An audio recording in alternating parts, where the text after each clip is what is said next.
নমস্কাৰ মই উৎপল প্ৰধানমন্ত্ৰী নৰেন্দ্ৰ মোদীয়ে এই তথ্য লাভ কৰিছে নেকি যে তেওঁৰ ক্ষমতাৰ পৰা বিদায় হ'বলৈ গৈ আছে প্ৰধানমন্ত্ৰী নৰেন্দ্ৰ মোদীয়ে এই উমান পাই গৈছে নেকি যে তেওঁ তৃতীয় বাৰৰ বাবে প্ৰধানমন্ত্ৰী হ'ব নোৱাৰে আৰু সেইবাবে আত্মবিশ্বাস আত্মসংযমহীন হৈ পৰিছে নেকি প্ৰধানমন্ত্ৰী নৰেন্দ্ৰ মোদী প্ৰথম পৰ্যায়ৰ নিৰ্বাচনৰ পাছত যোৱা 10টা বছৰ ক্ষমতাত থকা বিজেপিৰ হাতত এতিয়া এটাই ইছ্যু হেয়া হৈছে বিৰোধীক হিন্দু বিৰোধী ৰূপে জনমানসত প্ৰতিষ্ঠা কৰা যাৰ বাবে জনসাধাৰণৰ দ্বাৰা নিৰ্বাচিত এগৰাকী প্ৰধানমন্ত্ৰীয়ে নৈতিকতাৰ সকলো সীমা চেৰাই গৈ এনে এক মন্তব্য কৰিছে যি মন্তব্য কোনো সভ্য মানুহে নকৰে যোৱা 10 বছৰে যিগৰাকী ব্যক্তিয়ে দেশৰ প্ৰধানমন্ত্ৰী সেইগৰাকী ব্যক্তিয়ে আজি ভোট কোনবোৰ ইছ্যুৰ বাবে বিচাৰিব লাগিছিল হততে আইন আদালতৰ কথা কৈ থকা প্ৰধানমন্ত্ৰীয়ে কেনেকৈ নিৰ্বাচনৰ পূৰ্বে সকলো নীতি নিয়ম উলংঘা কৰিব পাৰে কিয় এগৰাকী প্ৰাক্তন প্ৰধানমন্ত্ৰী সম্পৰ্কত আজি মিছা প্ৰচাৰ চলাই ভোট বিচাৰিব লাগে प्रथमे आपनालोके साइलोक प्रधानमंत्री नरेंद्र मोदी आज की कले और पहले जब उनकी सरकार थी उन्होंने कहा था कि देश की संपत्ति पर पहला अधिकार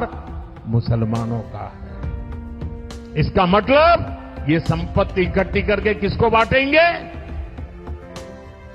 जिनके ज्यादा बच्चे हैं उनको बांटेंगे घुसपैठियों को बांटेंगे क्या आपकी मेहनत की कमाई का पैसा घुसपैठियों को दिया जाएगा आपको मंजूर है ये ইয়াৰ উপৰি প্ৰধানমন্ত্ৰী নৰেন্দ্ৰ মোদীয়ে মহিলাৰ মংগলসূত্ৰক লৈও এক মন্তব্য কৰিছে যি মন্তব্যৰ আমি বিশ্লেষণ কৰিম কিন্তু তাৰ পূৰ্বে প্ৰধানমন্ত্ৰী নৰেন্দ্ৰ মোদীয়ে মুছলমানক লৈ এটা দাবী কৰিছে দেশত যেতিয়া ডক্টৰ মনমোহন সিঙৰ চৰকাৰ আছিল তেতিয়া মনমোহন সিঙে এক দাবী কৰিছিল যে দেশৰ সম্পত্তিৰ ওপৰত প্ৰথম অধিকাৰ মুছলমানৰ হ'ব লাগে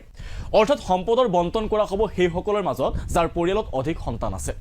অনুপ্ৰৱেশকাৰী হাতত তুলি দিয়া হ'ব দেশৰ সম্পদ কিন্তু সঁচাকৈ ডক্টৰ মনমোহন সিঙে এই কথা কৈছিল নে শুনিলক কি কৈছিল প্ৰাক্তন প্ৰধানমন্ত্ৰী ডক্টৰ মনমোহন সিঙে believe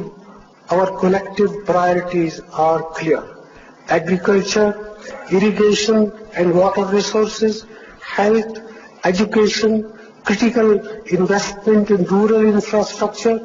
and the essential public investment needs of general infrastructure along with programs for the uplift of scheduled castes, scheduled tribes, other backward classes, minorities and women and children. The component plans for scheduled castes and scheduled tribes will need to be revitalized. We will have to devise innovative plans to ensure that minorities, particularly the Muslim minority, are empowered to share equitably in the fruits of development. They must have the first claim on our resources. আজিৰ পৰা 18 বছৰ পূৰ্বে প্ৰাক্তন প্ৰধানমন্ত্ৰী মনমোহন সিঙে যি কথা কৈছিল হেয়া প্ৰধানমন্ত্ৰীৰ আৰ্কাইভতো উপলব্ধ আছে ইচ্ছা কৰিলে আপোনালোকে পঢ়ি চাব পাৰে মূল কথাটো হ'ল যে প্ৰাক্তন প্ৰধানমন্ত্ৰী মনমোহন সিঙে কেৱল মুছলমানৰ উত্থানৰ কথা কোৱা নাছিল মনমোহন সিঙে কৈছিল এসসি এসটি ওবিসি দলিত মহিলা আৰু মুছলমানৰ কথা অৰ্থাৎ মনমোহন সিঙে কেৱল মুছলমানৰ কথা কোৱা নাছিল এই সকলো লোকক আমাৰ সমাজ ব্যৱস্থাত আৰ্থিক আৰু সামাজিকভাৱে পিছপৰা বুলি গণ্য কৰা হয় কিন্তু বিজেপিৰ সম্পূৰ্ণ প্ৰচাৰতন্ত্ৰই মনমোহন সিঙৰ এই বক্তব্যৰ কেৱল হেখৰ শব্দকেইটা যত মুছলমানৰ নাম উচ্চাৰণ কৰিছে সেই অংশটো প্ৰচাৰ কৰি জনসাধাৰণক বিভ্ৰান্ত কৰাৰ চেষ্টা কৰিছে এফালে প্ৰাক্তন প্ৰধানমন্ত্ৰী মনমোহন সিঙে ব্যৱহাৰ কৰিছিল অগ্ৰাধিকাৰ শব্দটো আৰু প্ৰধানমন্ত্ৰী নৰেন্দ্ৰ মোদীয়ে ব্যৱহাৰ কৰিছে অধিকাৰ শব্দটো দুয়োটা শব্দৰ মাজত পাৰ্থক্য আছে কিন্তু প্ৰশ্নটো হ'ল প্ৰধানমন্ত্ৰী নৰেন্দ্ৰ মোদীৰ মুখেৰে এই ধৰণৰ কথা কিয় ওলাব ধৰিছে প্ৰথম পৰ্যায়ৰ নিৰ্বাচনত ভোট গ্ৰহণৰ হাৰ দেখি বিচলিত হৈছে নেকি প্ৰধানমন্ত্ৰী নৰেন্দ্ৰ মোদী দেখত নাই কোনো মুঠি থৌ যি কথা স্বীকাৰ কৰিছে বিজেপি সদস্যয়ো পূৰ্বতকৈ হ্ৰাস পালে ভোটদানৰ হাৰ যাৰ বাবে পুনৰ শাসনলৈ ঘূৰি অহাত অনিশ্চয়তা দেখা পাইছে নেকি প্ৰধানমন্ত্ৰী নৰেন্দ্ৰ মোদীয়ে নহলে যোৱা 10 বছৰ প্ৰধানমন্ত্ৰী হৈ থকা নৰেন্দ্ৰ মোদীয়ে আজিৰ পৰা 18 বছৰ পূৰ্বৰ প্ৰাক্তন প্ৰধানমন্ত্ৰীৰ এক ভাষণক এইদৰে মনে সজা কাহিনীৰে প্ৰচাৰ কিয় কৰিছে সবকা সাথ সবকা বিকাশ বুলি কোৱা প্ৰধানমন্ত্ৰী নৰেন্দ্ৰ মোদীয়ে এটা সম্প্ৰদায়ক লৈ এনে ধৰণৰ কথা কেনেকৈ ক'ব পাৰে কিন্তু আটাইতকৈ ডাঙৰ কথাটো হ'ল নিৰ্বাচন আয়োগ ইমানৰ পাছতো কেনেকৈ হৈ আছে বিশিষ্ট সাংবাদিক ৰবিশ কুমাৰে প্ৰধানমন্ত্ৰীৰ এই মন্তব্য লজ্জাজনক বুলি উল্লেখ কৰি লিখিছে যে প্ৰধানমন্ত্ৰীৰ এই মন্তব্যৰ পাছত কোনো লোকে নিৰ্বাচন আয়োগক বিচাৰি ফুৰিছে প্ৰধানমন্ত্ৰীৰ মন্তব্য সন্দৰ্ভত নিৰ্বাচন আয়োগক বিচাৰিলে সাইনবোৰ্ড এখনো বিচাৰি পোৱা নাযাব ইমান দিনৰ পৰা মন্দিৰ আৰু ৰামৰ নামত ভোট বিচাৰি ফুৰিছে নিৰ্বাচন আয়োগে শুনা নাই নেকি কিন্তু যিগৰাকী প্ৰধানমন্ত্ৰী নৰেন্দ্ৰ মোদীয়ে আজি প্ৰাক্তন প্ৰধানমন্ত্ৰী মনমোহন সিঙৰ কথাৰ পোষ্ট পোষ্টমৰ্টেম কৰি আছে মনমোহন সিঙে মুছলমানৰ হাতত দেশৰ সম্পদ তুলি দিয়াৰ কথা কোৱা বুলি দাবী কৰিছে আৰু উপস্থিত জনতাক আপোনালোকৰ সম্পত্তি আনৰ হাতত তুলি দিব নেকি বুলি প্ৰশ্ন উত্থাপন কৰিছে সেইগৰাকী প্ৰধানমন্ত্ৰী নৰেন্দ্ৰ মোদীৰ দিনত আজি দেশত কি হৈছে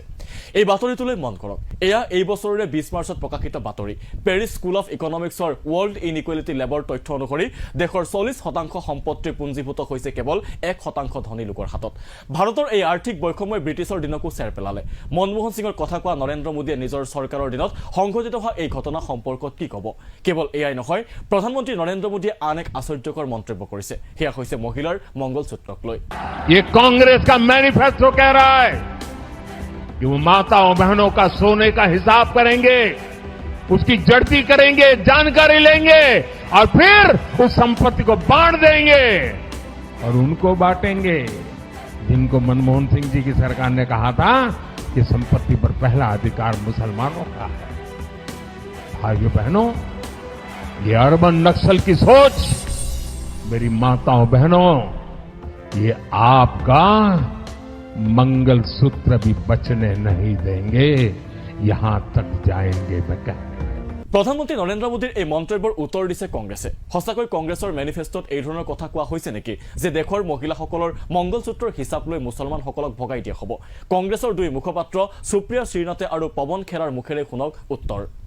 आपकी हिम्मत कैसे हुई मंगलसूत्र पर बोलने की आपने कहा कि कांग्रेस के मैनिफेस्टो में लिखा है कि आपका मंगलसूत्र भी वो लोगों में बांट देंगे कांग्रेस के मैनिफेस्टो में मैं चुनौती से आपसे कहती हूं ऐसी कहां पर कौन सा मैनिफेस्टो आप पढ़ रहे हैं जिसमें ऐसी बात लिखी है कहां लिखा है कि हम लोगों की संपत्ति लेकर बांट देंगे किस तरह की बौखलाहट है ये कि आप निरंतर झूठ बोल रहे हैं एक संप्रदाय को लेकर झूठ बोलते हैं हमारे मैनिफेस्टो को लेकर झूठ बोलते हैं अब इतने बेतुके झूठ बोलने लगे हैं कि लोगों को आपके मानसिक संतुलन पर सवाल उठाना पड़ रहा है असलियत यह है कि आपको मंगलसूत्र का नाम नहीं लेना चाहिए था क्योंकि एक औरत जब मंगलसूत्र पहनती है ना तो वो जन्म जन्मांतर के लिए दाम्पत्य के उस सूत्र में बंध जाती है जिसका सबसे पवित्र सबसे पावन प्रतीक मंगलसूत्र होता है इस देश के करोड़ों लोग पूरी निष्ठा से पूरी ईमानदारी से दाम्पत्य के सूत्र को दाम्पत्य के संबंध को निभाते हैं आपको मंगलसूत्र पर इतनी घटिया गंदी टिप्पणी नहीं करनी चाहिए थी कि हम औरतों का मंगलसूत्र लेकर लोगों में बांट देंगे ये सिर्फ एक जेवर एक गहना नहीं होता है ये दाम्पत्य का वो प्रतीक है जो औरत धारण करती है और पूरी निष्ठा से उस धर्म को निभाती है आप भले इसको ना समझिए लेकिन इस देश के करोड़ों महिलाओं का करोड़ों विहताओं का आपने आज घोर अपमान किया है और आपको माफी मांगनी चाहिए प्रधानमंत्री ने आज फिर झूठ बोला एक चुनाव जीतने के लिए आप झूठ पे झूठ परोसते चले जाओगे जनता को चलिए आपकी गारंटियां झूठी आपके जुमले झूठे आपके वादे झूठे अब देश को हिंदू मुसलमान के नाम पर आप झूठ परोस कर बांट रहे हैं कांग्रेस के मैनिफेस्टो में कहीं भी मैं ये चुनौती करता हूं प्रधानमंत्री को कहीं मुसलमान या हिंदू कोई इस तरह का शब्द हो तो हमें बताएं और ये चुनौती स्वीकार करें नहीं तो झूठ बोलना बंद करें कांग्रेस के मैनिफेस्टो में न्याय की बात की है न्याय नौजवानों के साथ न्याय महिलाओं के साथ न्याय आदिवासियों के साथ न्याय श्रमिकों के साथ उसमें प्रधानमंत्री को आपत्ति हो भी क्यों ना ये हमारा न्याय पत्र प्रधानमंत्री को आईना दिखाता है और उनके 10 साल के कृत्य दिखाता है ये पूरे 10 साल इन्होंने हिंदू मुसलमान करके खत्म कर दिए और आप फिर से चुनाव में आए हैं हिंदू मुसलमान लेकर शर्म आनी चाहिए प्रधानमंत्री झूठ बोलने में भी शर्म आनी चाहिए और इस तरह से देश को बांटने में भी शर्म आनी चाहिए और मैं फिर से चुनौती देता हूं हमारा मैनिफेस्टो प्रधानमंत्री जी आपको धन्यवाद आपके ये झूठ की वजह से लोग हमारा मैनिफेस्टो पढ़ रहे हैं और आपके झूठ को भी वो उसी में ढूंढ रहे हैं कि कहां लिखा हुआ है हिंदू कहां लिखा हुआ है मुसलमान इस तरह के शब्द हमारे मैनिफेस्टो में नहीं है ये आपके इस हल्की मानसिकता में ये शब्द होते हैं इस तरह के जो बंटवारे की बात होती है वो आपके दिमाग में होती है आपके जहन में होती है हमारे न मैनिफेस्टो में है न हमारे संविधान में है न हमारे दिमाग में है न इस समाज में है सिर्फ और सिर्फ आपकी हल्की मानसिकता में है और कहीं नहीं है झूठ बोलना बंद करिए प्रधानमंत्री जी अब 1.5 महीना बचा है